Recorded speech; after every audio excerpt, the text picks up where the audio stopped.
In the dusty, spell-swirled lands of the Wild West, where tumbleweeds danced with whispers of magic and the sun sank low behind golden mesas, one name made both gamblers and gunslingers shudder in awe: Gator Jack.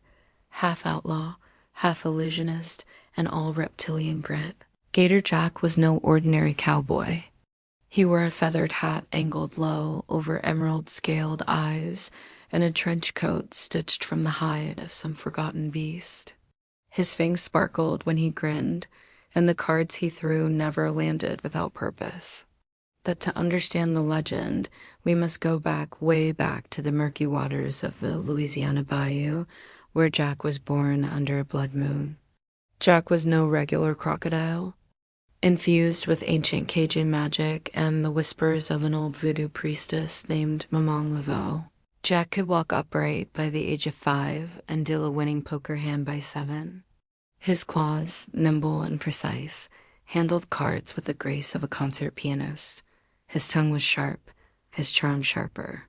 But the swamp couldn't hold a spirit like his not forever.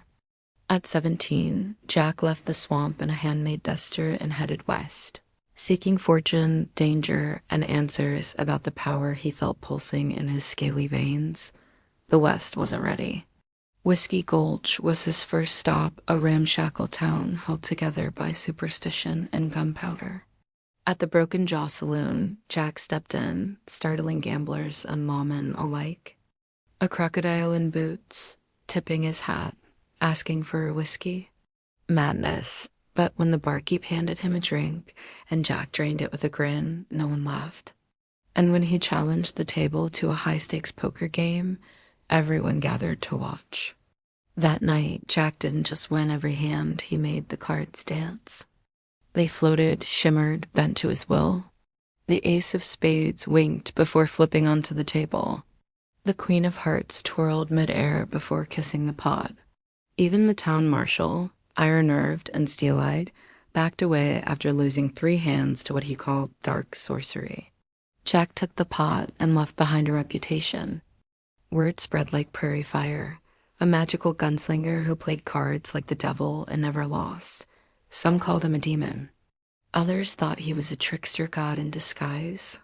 But most simply feared the glint of his yellow eyes and the flick of his leather-gloved claws.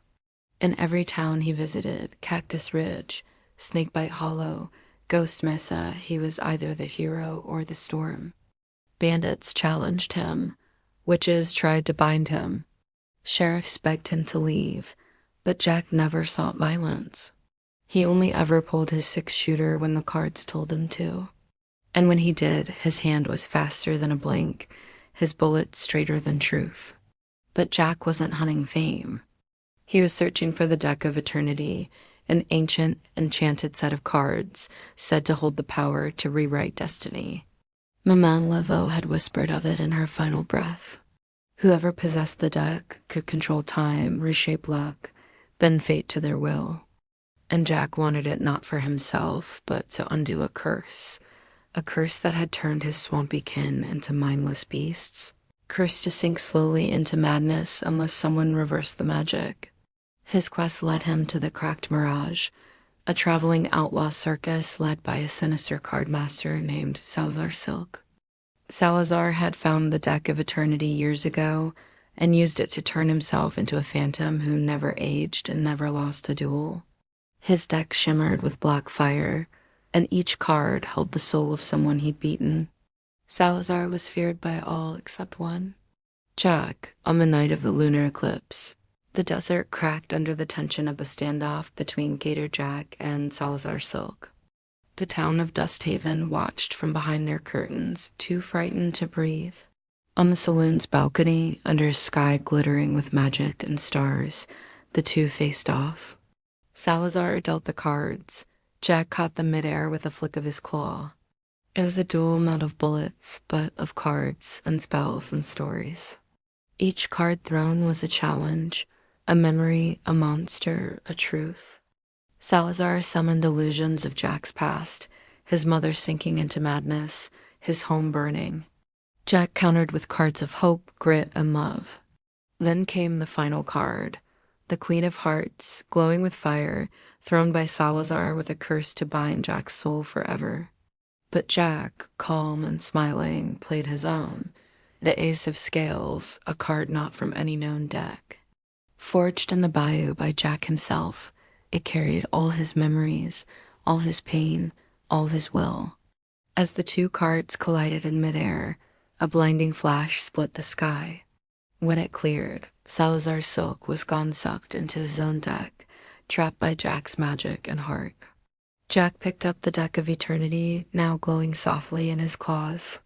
He had won, but instead of keeping it, he whispered a chant in ancient swamp tongue, letting the deck dissolve into light. Fate, he believed, should never belong to one soul alone. Jack walked off into the stars, his mission complete, his family's curse broken.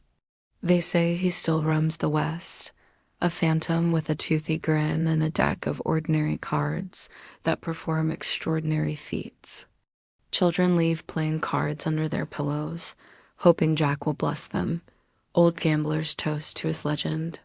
And every so often, when the night is clear and the stars align just so, a deck of cards dances in the air and Gator Jack tips his hat from the shadows.